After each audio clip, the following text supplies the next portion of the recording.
এইদিকে আর্জেন্টিনা সাপোর্টাররা পেল 2 রাজরানী আর আমরা পেলাম এই এক চুতমারানি। আগা আগা আগা আইছে, আগা আগা আইছে। আমনে করতে 3 দিন 4 দিন যাবত কোষ্ঠকাঠিন্য হাগা হইতেছে না, তারা এই গানটি শুনতে পারেন, নিশ্চিত হাগা আইব। ওই দেখো দেশি গাড়িটাই করে ডাকি কইতে জানি প্যান্ডেলের কাপড় চুরি করে না পয়রা নাচতাছে আর ব্রাজিলের পতাকাটা দিতেছে দর্শন কইরা। হ্যাঁ নাকি আবার শাকিরার খালাতো বোন? তো আমি মনে করি যে শাকিরা আপনি হচ্ছে আমার খালাতো বোন। হ্যাঁ খালাতো বোন। এখন আলাপ বলে ফেলো চেহারার সাথে মিল আছে। চেহারার সাথে মিল আছে কিন্তু না ওরকম কিছু না। হ্যাঁ হ্যাঁ হালার পর হালা কলমদি তুই কইলি ডাকি চেহারার সাথে বলেও মিল আছে। কই আসমানের সাত আর কই পাত।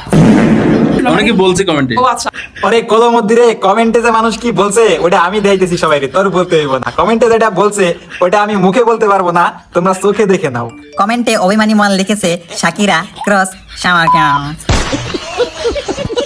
আচ্ছা এই গরিবের শাকিরার কি কোনো আত্মীয় স্বজন শুভাকাঙ্ক্ষী কেউ নাই? এর নিয়ে কেউ পাবনা মানসিক হসপিটালে ভর্তি করো না কেন? এই যদি এইভাবে গান গাইতে থাকে তাহলে তো মানুষ এর গান শুনতে শুনতে পাতলা পায়খানা করে মরে যাবে।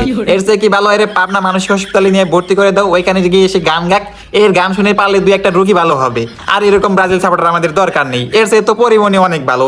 আর্জেন্টিনা সাপোর্টাররা তো অন্তত বলতে পারবে আমাদের 3টা ট্রফি আছে তো কি হয়েছে, আমাদের পরিমণির যে পরিমাণ জামাই আছে এই পরিমাণ ট্রফি কেউ এখন পর্যন্ত জিততে পারে নাই।